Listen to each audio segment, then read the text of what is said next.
Hello, and thanks for joining this webinar. I'm Andrew Campbell-Edie. I'm the Communications Manager at the Irish Centre for Diversity. I'm a Black man in my 50s. My pronouns are he, him. I have shaved hair on my head and a black moustache. I'm wearing glasses with a thick black frame. And I'm also wearing a purple top because it's International Women's Day, and that's the theme colour. Also happens to be the theme colour of the Irish Centre for Diversity. Despite the accent, yes, I am English, but I've been living in Ireland for the last 12 years. So I was persuaded to come here after meeting an Irishman, and he decided that he wanted to leave London and come home. So 12 years ago, we ended up back here. So that's how I got to be at the Irish Centre for Diversity with an accent like this. Some quick words about the Irish Centre for Diversity for those that don't know us. We're a diversity inclusion focused company. We help organizations to become more equitable and diverse. We're the leading organization delivering D&I training in Ireland. And to date, we've coached more than 250 companies across many sectors. Supported by IBEC, we've developed the Investors in Diversity accreditation mark. It's Ireland's premier D&I accreditation mark. It provides a structured framework to transform workplace cultures and practices so that all colleagues can thrive and share a sense of belonging. Please contact us through our website, irishcentreforddiversity.ie, or social media to find out how we can share your diversity and inclusion journey. Now, we recently launched the first ever National and Inclusion Awards, which celebrates Ireland's D&I excellence across all areas. And this webinar is designed to share insights and experience so that you can consider applying some of those learnings to your own organization. Today's session on International Women's Day focuses on the Nestlé Award for Advancing Gender Equality. In terms of running order, I'll shortly hand over to the award sponsor. Then we'll hear from the shortlisted finalists and one of the highly commended finalists before a short Q&A session at the end. We're joined by Vanessa Keating-Cunningham, who's our ISL interpreter for the session. Thank you very much for joining us, Vanessa. And just some housekeeping before we start. The session's being recorded and will be available on the Irish Centre for Diversity website in a few days' time. Everyone is muted except the panel. Please do comment in the chat function. We'd love to know who you are, which company you're joining us from. But please do save any questions for the Q&A function, because if they're in the chat function, we may not see them, and they really do need to be in the Q&A function. So without further ado, I'm very pleased to introduce our co-hosts for today's session, Patricia Malone and Caroline Deasy, both from Nestlé. Over to you. Thank you. Thanks very much, Andrew. Really appreciate that. I'm just going to start and then hand over to Trish. But to let you know a little bit about me, I'm white. My pronouns, white female, my pronouns are she, her, and I am a marketing manager in Nestlé. I've been in Nestlé for a few decades now. I've worked across a few of our categories, from food to confectionery, and I work in our coffee business. And I love it. And I suppose diversity and inclusion, as it started in Nestlé in 2017 or thereabouts, was my first foray into diversity and inclusion. And I'm here to say, I suppose, that it isn't always up to the HRBP in your business to drive diversity and inclusion. We call it inclusion and belonging in Nestlé now, in fact. And we've, I suppose, moved it on a bit further by joining our nutrition, health and wellness team into our inclusion and belonging team over the last number of years. So I suppose in terms of my role within inclusion and belonging, it's really to help our peers and our colleagues live and breathe inclusion and belonging and thrive doing it as well each and every day. So there isn't any mystery around it. It is the narrative for everyday teamwork as we do within Nestlé. And how that works, I suppose, is that we have a global inclusion and belonging strategy. Then we have a market strategy, and that would include UK and Ireland. And then we have a local inclusion and belonging team. And that's where I come into play. I work very closely with Trish on the HR side, but I also work with a number of colleagues within our committee.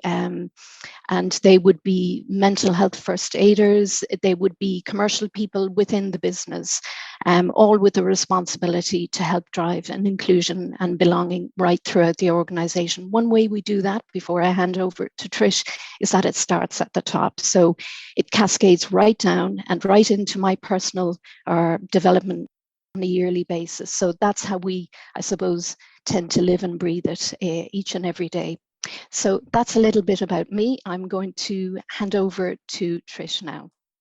Thanks, Carol-Anne, and a very happy International Women's Day to everybody. So delighted to be here. I suppose just to introduce myself, I'm Trish Malone. I'm the HR business partner for Nestlé Ireland. To self-describe, I'm a white woman in my 50s. My pronouns are her, she. I've shoulder-length blonde hair, blue eyes, and I'm wearing a black blazer and as close to purple scarf as I could get for International Women's Day. I suppose just to talk around why we chose to sponsor this award for advancing gender equality. So I suppose our workings with the Irish Centre for Diversity, I suppose, started back in 2017 when we sort of launched a partnership with them and working towards sort of silver accreditation. We went on that accreditation journey with them and we achieved silver in 2018. And then obviously we went for the mighty task of gold accreditation, which we achieved, very proudly at the back end of 2020. And recently we have just been reaccredited, and I think we were the second company in Ireland to be reaccredited, and we are so proud, but very, very happy to be working with the Irish Centre for Diversity. So when we were approached around sponsoring an award for the amazing award ceremony that was held in February, when a fantastic night, the advancing gender equality was the one that sort of stood out. They were all amazing award categories, but it was the one that stood out for us in Nestlé. And I suppose really around it is a journey, it's an ongoing journey. Nestlé has been recognized by the Bloomberg Gender Equality Index for the last 5 years on basically, how we are advancing gender equity. So this really spoke to us and something that we're really, really passionate about in Nestlé. And I've spoken before, previously with the Irish Centre for Diversity. Our motto in Nestlé is to be yourself, everyone else is taken. And what we want is people to come to work to be themselves, but also to be the best that they can, irrespective of, gender, religious beliefs, whatever. We want everybody to be the best they can. So that's why we partnered with the Irish Centre for Diversity on sponsoring the Advancing Gender Equality Award, which we were delighted. And the shorty list, just reading through the judges' comments, and we're going to talk in more detail about that. So just to let everybody know, we are not part of the judging process. So delighted to talk with the panel today. But I suppose really, it's really important to discuss, gender equality and advancing it, because it doesn't happen on its own. It needs, interventions. It needs intentional equity, inclusion, and belonging interventions. So let's share. This is a learning session, I suppose, for all of us today. The first person I'm going to call upon is Natalie from Allianz. So Natalie, great to have you here today. Delighted to see you. I suppose just to speak around some of the amazing judges' comments in relation to your submission for this award. So they commented on your proactive approach to succession planning through education and cultural talks. And they were particularly impressed, and I am so excited to hear about this, by your hiring of a business anthropologist to feed into your strategic operations. So, Natalie, please tell us all about what's going on in Allianz. Thanks a million, Patricia, and absolutely delighted to be here. Actually quite humbled and really proud to have made the shortlist. The evening in February was absolutely fantastic and we were blown away. And like that, we're just here to learn from the community as well. But if anything that we're doing and we can share, we're more than happy to do so. So just in terms of how I describe myself, I am also a white female. I would like to say early, but it's early to mid 40s now. I have long brown hair and my pronouns are she, her as well. So some of the work that we're doing over the last number of years, I just like to echo some of the testament and sentiments. It actually really does come from the top down, and we're in a position. So I work in the D&I and wellbeing space, and I'm the lead for that. But our CEO, Sean McGrath, he's actually outgoing. He'll be retiring at the end of this month, but he has been an incredible ally. And it really does matter that it's embraced really from the top down. It needs that kind of approach. And he spoke yesterday at the Insurance Ireland Women's Day event in Deloitte. So that really has made all the difference to where we are today and our journey, because we've still a long way to go and a lot to learn. But in terms of some of the points that you called out there, so we do have a business anthropologist, and I didn't know what that was 3 years ago when I joined. I'm a little bit clearer, but not fully clear on that. But what they do in Allianz, our target culture is inclusive meritocracy. So what they do is they work at all levels of the business, and we have many different engagements, but they are responsible of looking at what our target culture is, but how our practices and our policies feed into that, and are we living that? So the 3 pillars are people and performance in an inclusive meritocracy. So we have smart circles, we're an agile workforce, and we are now a hybrid workforce, all the things that we strive to do, and they undertake research under hybrid working, under our culture, what we want to do and how are we living that. So it's been invaluable to learn and in terms of lean processes and agile working, and how that our D&I and our belonging also feed into that. What are we doing? Who are we? And what do we stand for? So it's all very interesting, and it actually does help. It does help us learn from each other, and that it really fosters that inclusive meritocracy. Some of the other work that we're doing and that we've been called out, which is really great, is around our talent and our succession planning. So we were very, very proud last year to have turned the dial on our succession planning, and 55% in our talent pool are females. Because we're in the insurance industry, it's traditionally a very white male dominated field, and has been and it's going to take a long time to change that. But what we're doing is we're looking at how we can increase female participation in a real and meaningful way. So we have women in leadership actions, dedicated actions, and we've looked at all our critical roles and all our management, and we have to have at least one female in all our critical roles known plans. So that also then leads into how do we attract women? How do we keep women in the workforce? And a lot of what we've seen is, and in recent years, is working with around Menopause Ireland as well, and how, because it all interlinks. So what are women? Who are they? What do they bring to the table? And how we can increase that participation and also keep them in leadership roles. So it's about role modeling, it's about succession planning, and it's about talent.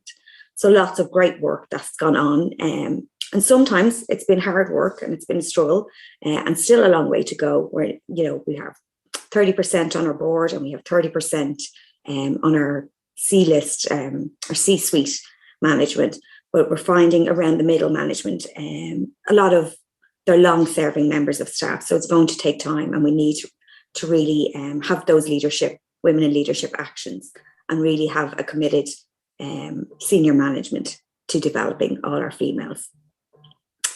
Some of the other work that we're doing that I really would like to call out today is our Women's Aid Partnership. And it's, again, we have 52% of our workforce are females.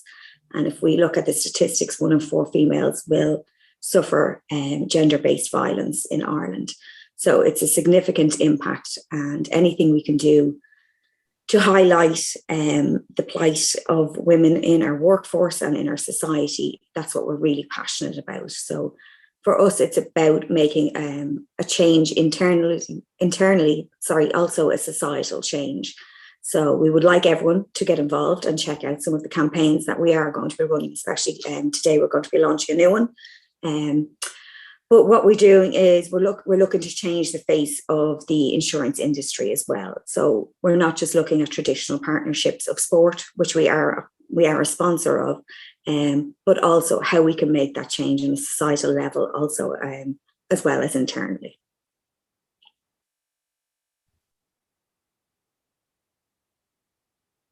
Would you like me to continue, or? Thank you, Natalie. And you're free to carry on if you want, but I think we need to move on to welcome our next speaker. Is that right?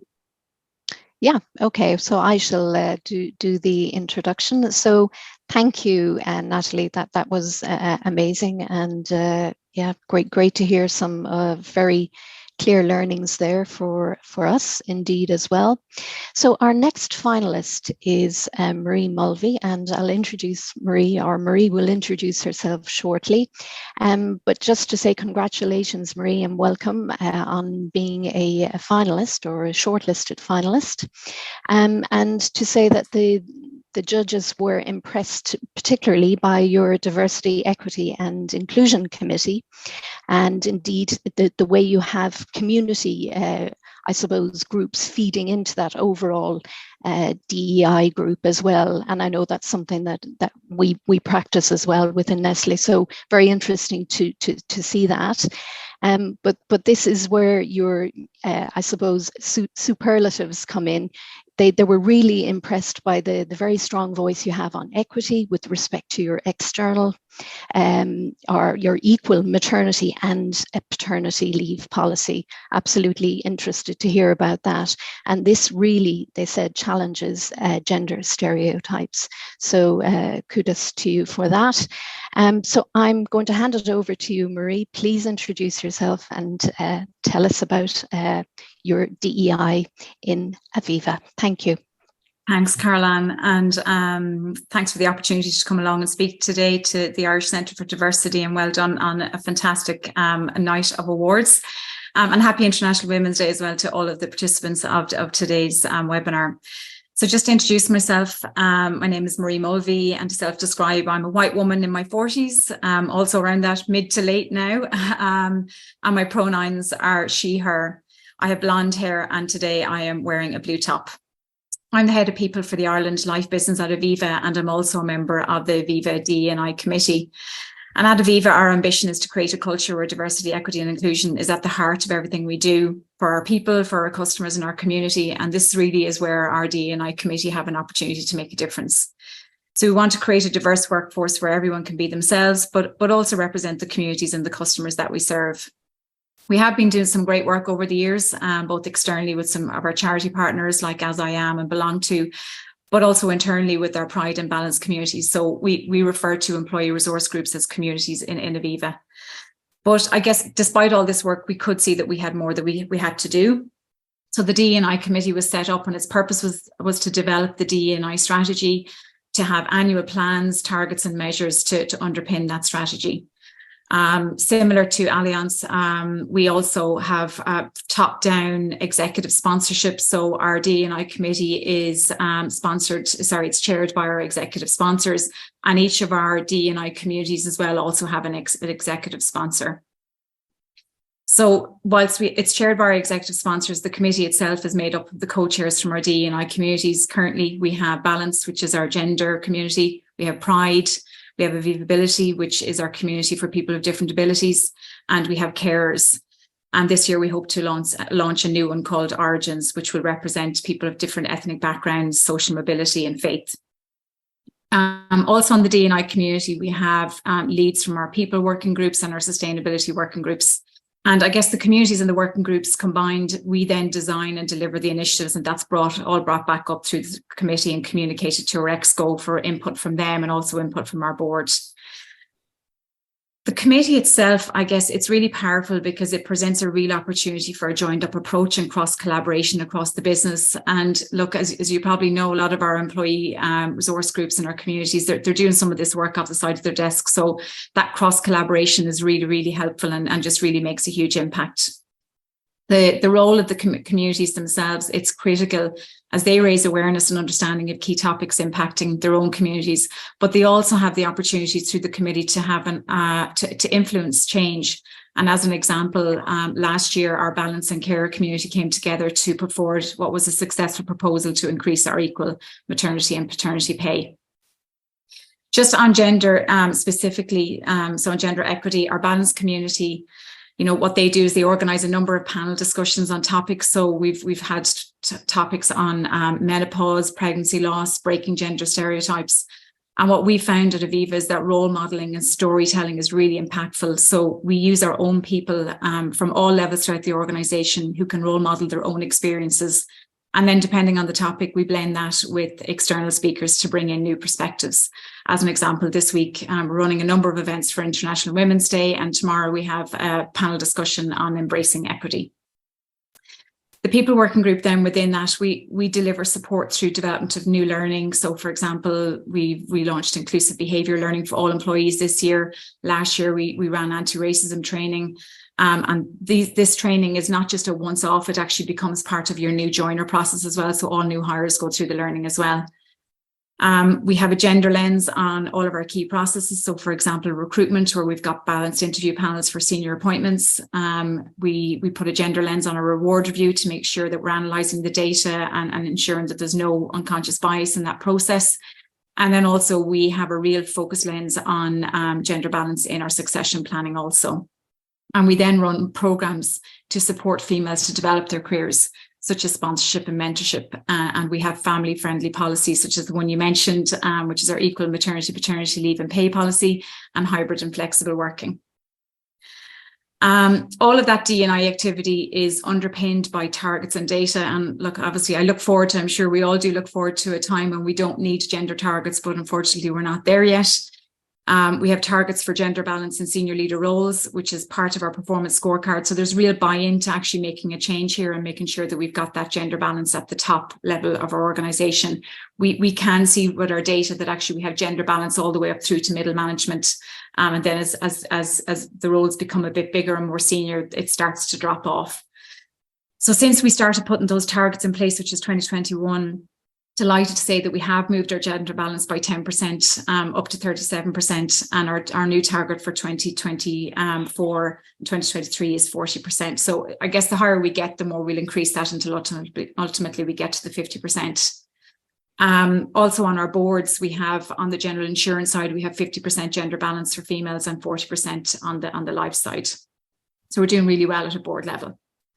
And then we have gender targets for middle management appointments. So one of the things I guess we want to make sure is that we continue to have that balanced talent pipeline. And we also don't want to deter our males from wanting to progress in the organisation. So we have a target for 50-50 male-female appointments at that kind of middle management level. And then just as another measure, we also use our employee listening survey to measure impact. And year on year, we've seen that score across all D&I questions increase, which is fantastic. And it's just testament to the work that actually the communities and the D&I committee is doing.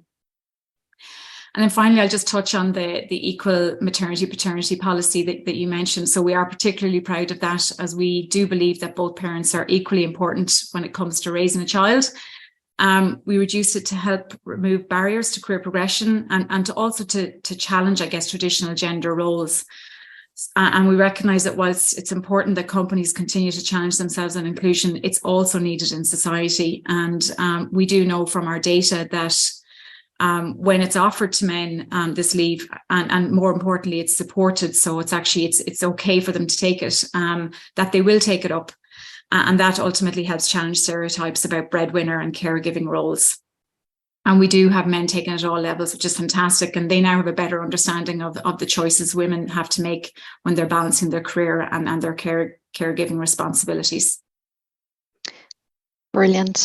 Thank you, Marie. So brilliantly articulated, and such a huge amount of detail there in 5 minutes. So thank you very much, and good luck with your submission as well. So I'll hand back to Trish now.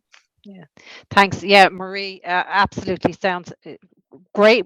Really, really great work happening in Aviva, and you know, the equal paternity maternity leave is certainly sort of a market leader, I would imagine, in Ireland on that. So really, really great. Our next shortlist finalist was Vodafone, and unfortunately they're unable to join us today, but I do think it's important that we do call out sort of what the judges were impressed with and why they were also shortlisted for the award Advancing Gender Equality. So the judges were really impressed by Vodafone's leadership gender ratio, which stands at 53%, making them a leader in this metric in Ireland. And they also congratulated them on leading the conversation on domestic violence, fertility support, inclusive parental leave and menopause. So obviously some fantastic initiatives as well also going on in Vodafone, which is great to see. But unfortunately they weren't able to join us today, because I know there's so much going on in many organisations in relation to International Women's Day, but you know, really important that we do call out Vodafone also. So Caroline, I think I'm coming back to you for the next one. Yeah. Thanks. Thank you, Trish. And yeah, there's so much to learn, absolutely. So again, thank you to everybody for participating, and of course, do keep your questions coming through on the chat.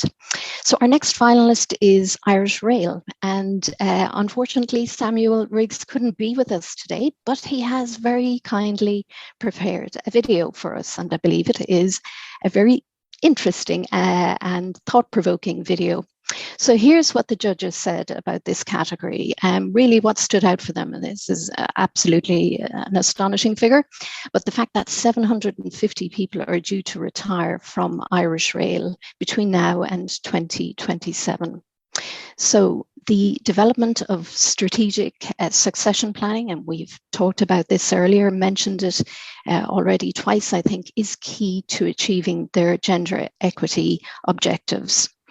And what the committee said was that, or the judges said, was that the organisation Irish Rail will be a front runner in this space in the next 2 years.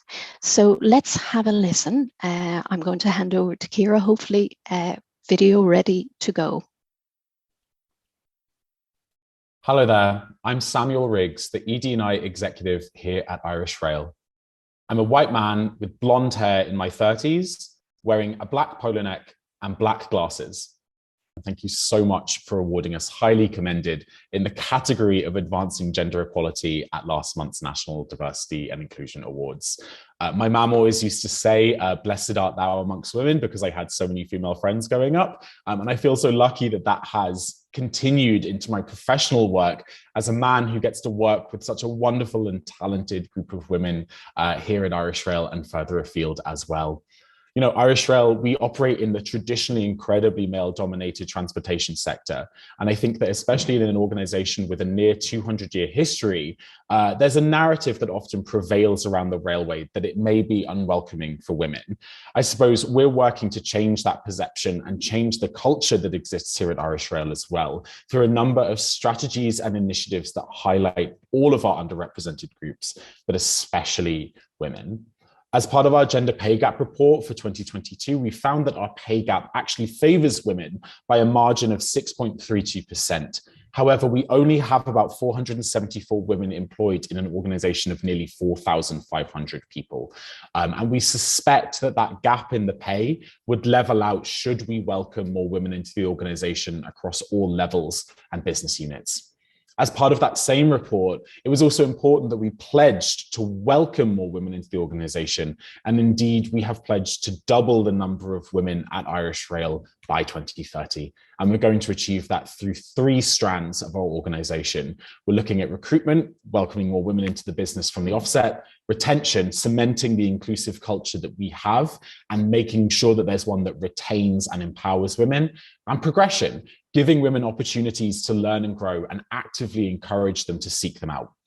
We're also taking a career stages approach to this because, as we know, a program that works for a new apprentice might not work for the woman looking to progress later in her career or a woman coming back from maternity cover as well.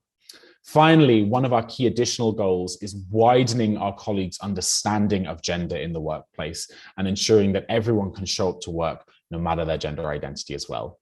Under recruitment, we have a unique situation. About 750 people are set to retire from Irish Rail by 2030, which is obviously a huge portion of our workforce. And we're trying to use this opportunity to ensure that the new recruits that are coming in better reflect the makeup of the communities in which we operate. Under recruitment, and specifically for women, we try and reach out to school-aged children through programs like I Wish. Indeed, we actually participated in last week's Irish conference and welcomed a number of young women on our services from around the country so that they could attend this really empowering event. We're also incredibly proud of our robust and award-winning apprenticeship program that has welcomed a number of female apprentices through the years, especially partnering with the likes of the Access to Apprenticeship initiative. Our graduate program also helps women enter the business, giving recent graduates of all ages and skill levels the opportunity to explore the different business units on rotation and gain access and insight to the whole company as well. We've set ourselves 2 targets by 2030 as part of our wider people strategy, and those are including that all of our selection panels are gender balanced and ensuring that there is at least 1 female candidate at the end stage of every resourcing process where reasonably practicable as well. We're also exploring diversifying where we recruit, looking at targeting specific communities and making sure our ads are getting in front of those cohorts we know are underrepresented. Finally, we've diversified all the imagery in our job ads to ensure better representation across all groups, because as we know, if you can't see it, you can't be it. As a result of this, we've increased the number of new recruits who are female to 18% as of last year. And this may seem like a small number to some, but it's colossal progress already for Irish Rail, and we hope to increase this further year on year. Looking ahead to retention, once we've welcomed women into the workforce, it's imperative that we ensure that they enjoy their time here, stick around, and know this is an organization that values them. To help with that, we're setting up female-focused ERGs, which will give women the opportunity to network and set the agenda for themselves on what they see in the business and where they want that agenda to go. Of course, we already have our nationwide Women in Rail program, which is run by our talent team. This consists of a quarterly workshop or talk for all women at the organization, which allows for dialogue amongst women, creating a positive forum that helps set our agenda for gender equality. And it's part of our wider transformational journey as well regarding our comms team, and has been a huge success so far. We're also really lucky to have a wonderful health and wellbeing team who have built their program around a life stages approach, which actively tackles subjects like menopause at work, caring responsibilities, and specific aspects of women's health, both physical and mental health as well.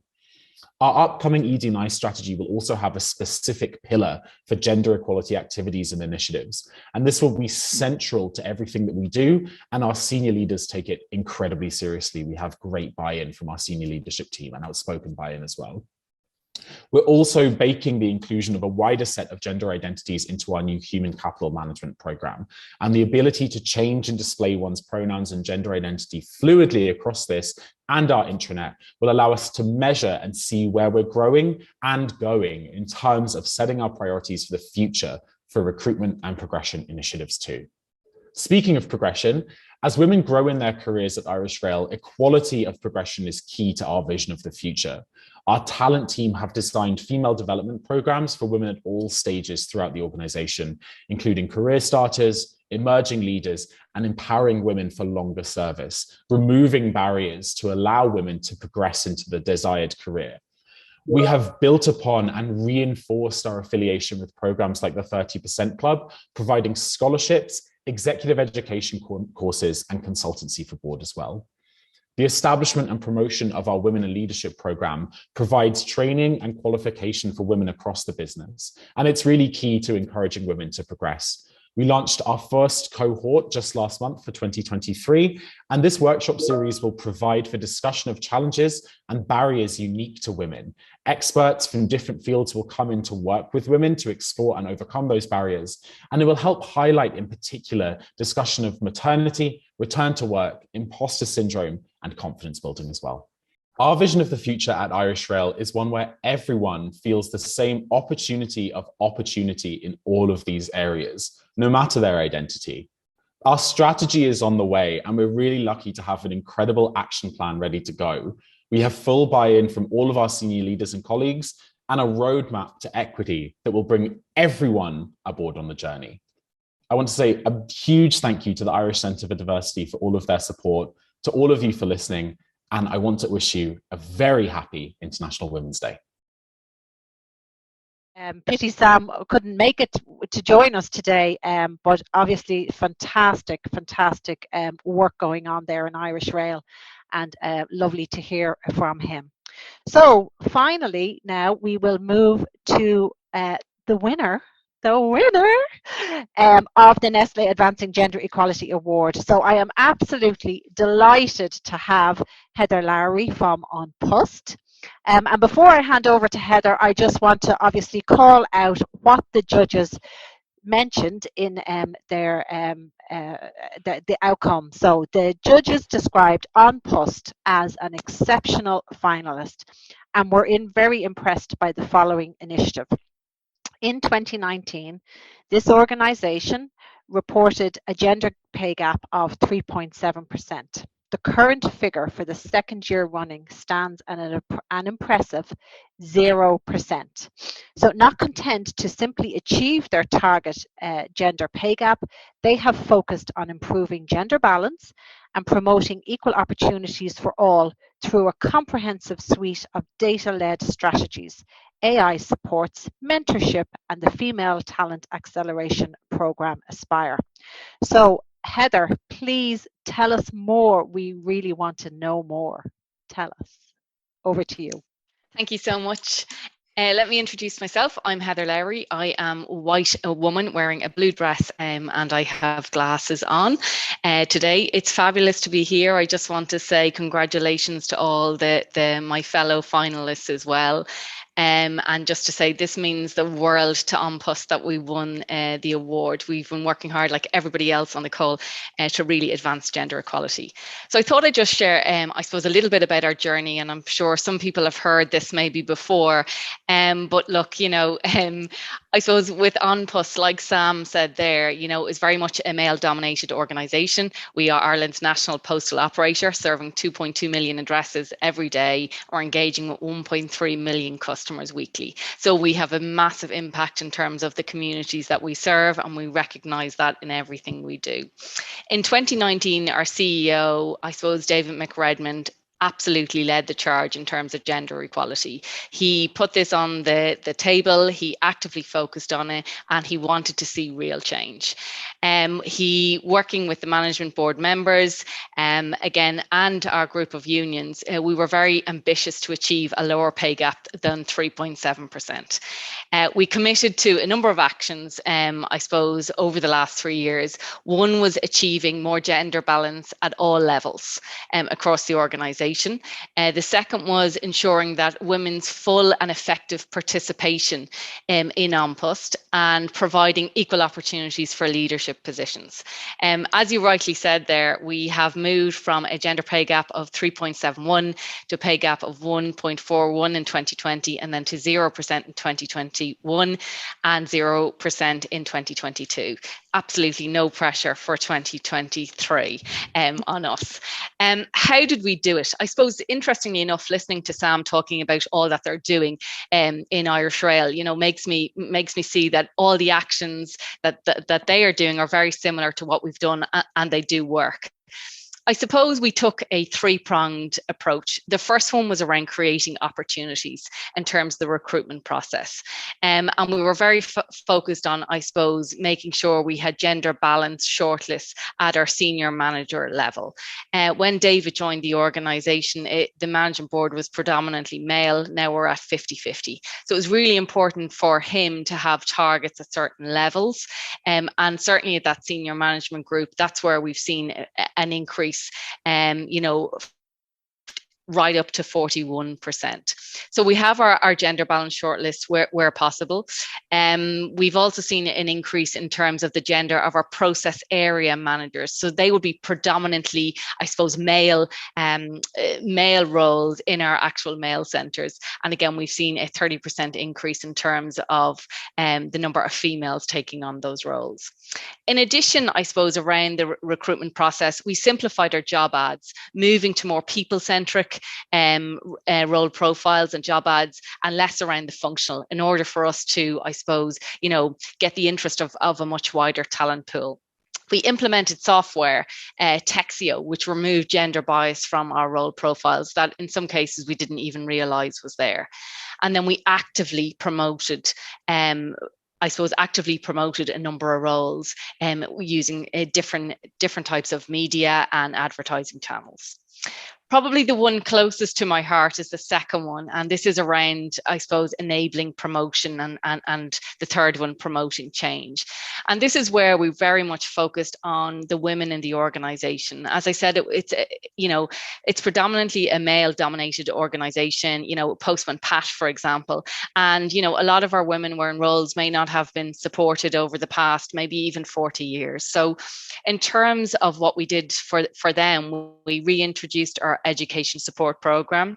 We launched our internal advanced mentoring program as part of a wider An Post Green Institute, which is very much about developing leadership and management capability.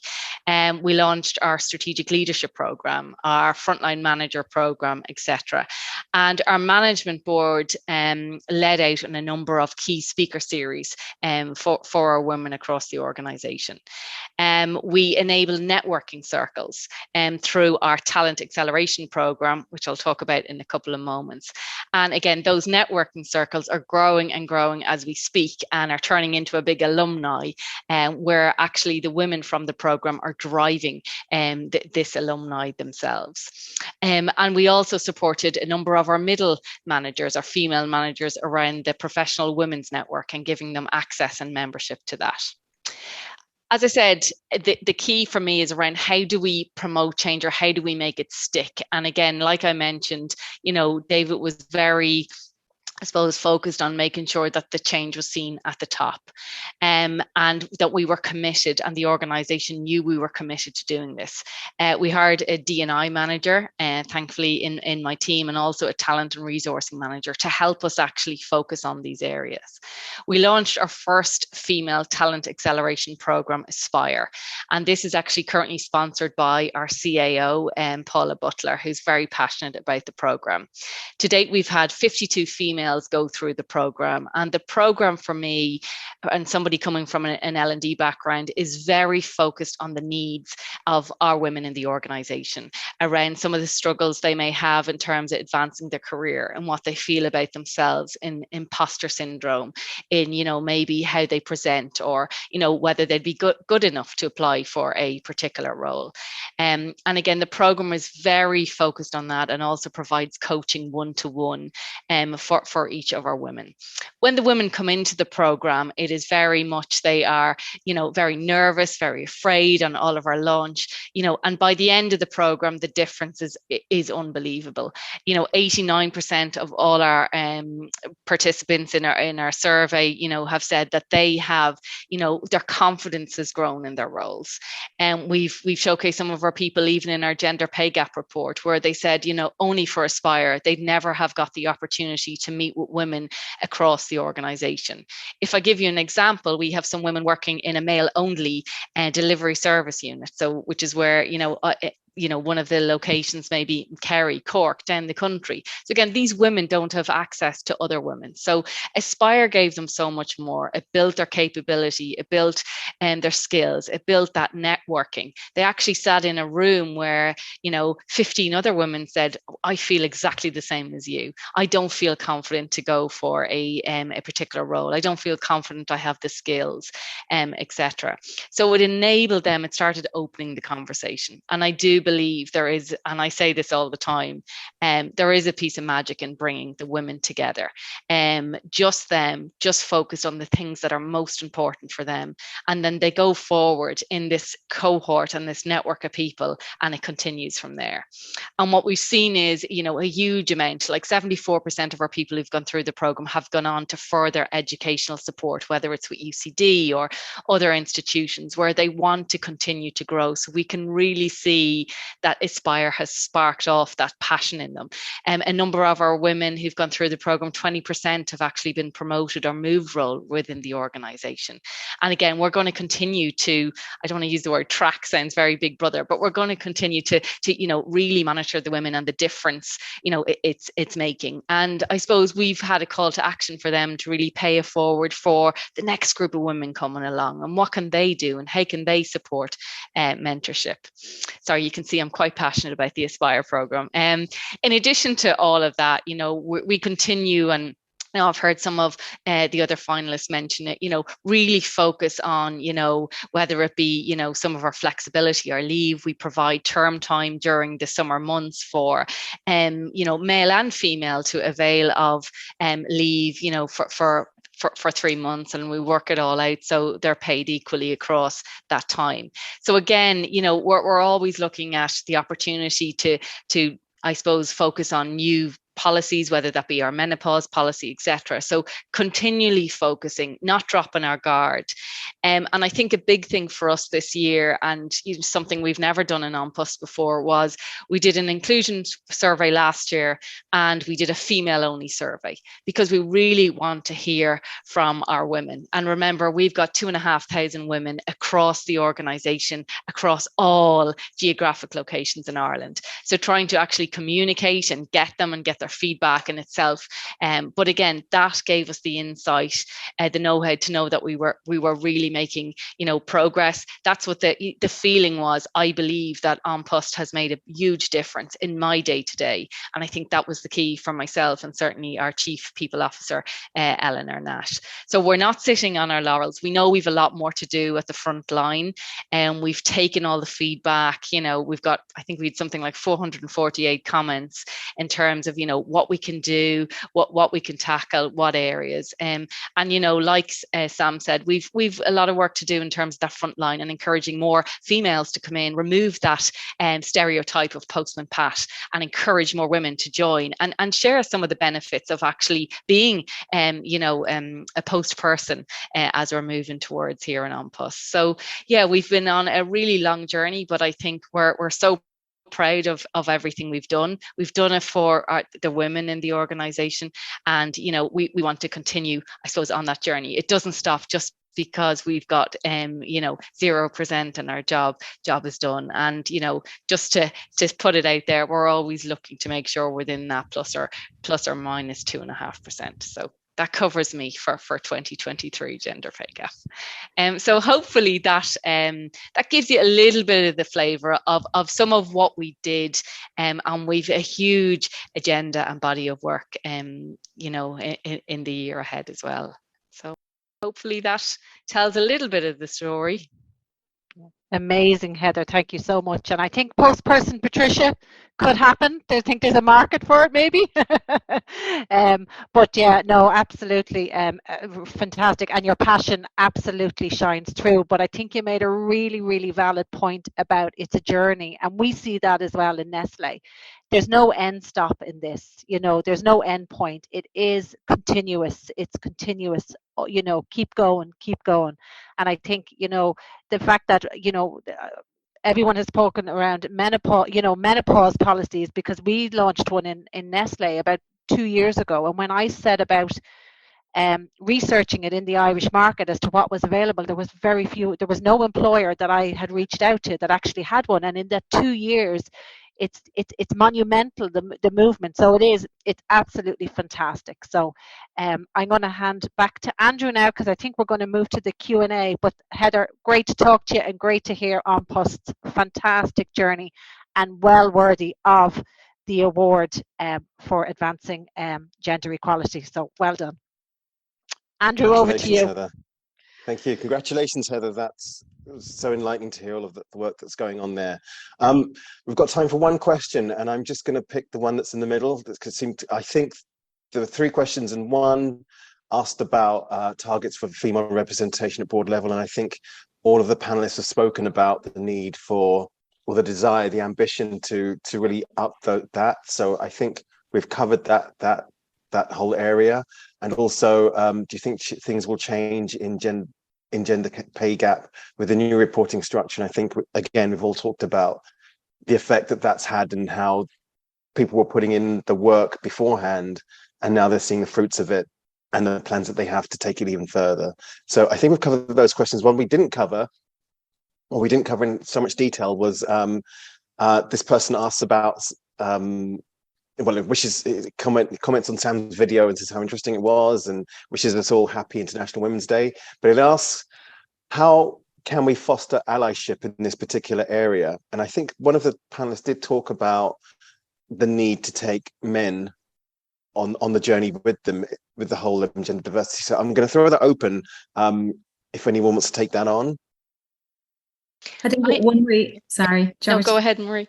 I think one way you could do that is it's again through that storytelling. So, you know, if you've seen somebody be a good ally, talk about what it was that they did, just to kind of share that, you know, what good looks like. That could be one way you could approach it.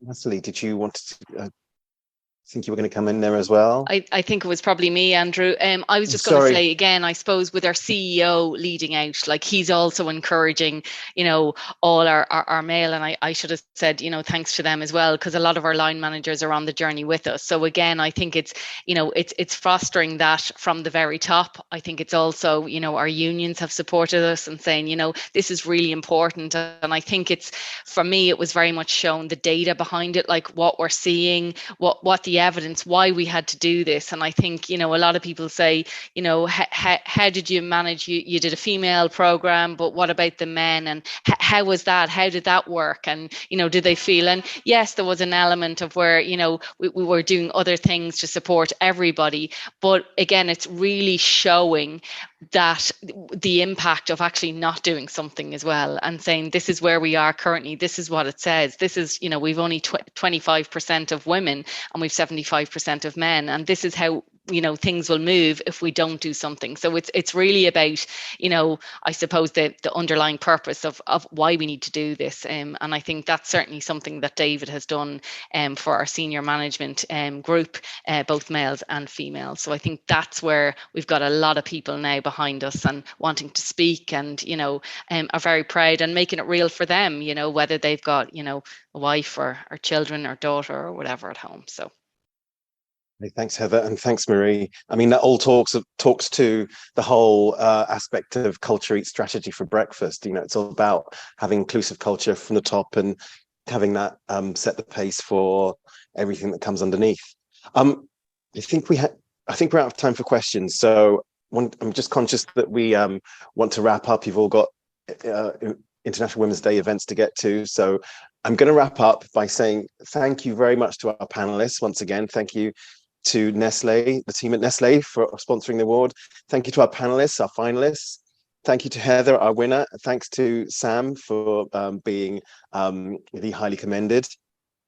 Thank you to Kira and Kira and the rest of our backstage team for pulling this all together. And thank you to Vanessa for your ISL interpretation.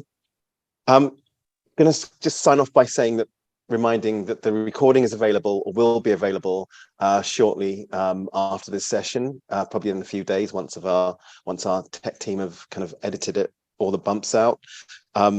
Please do contact us through our website if you have any questions on diversity and inclusion. Also, the recording will be available on our website, so you've got to have a look anyway. And please do go to our website again to register for our other webinars. Thank you so much for joining us. Happy International Women's Day.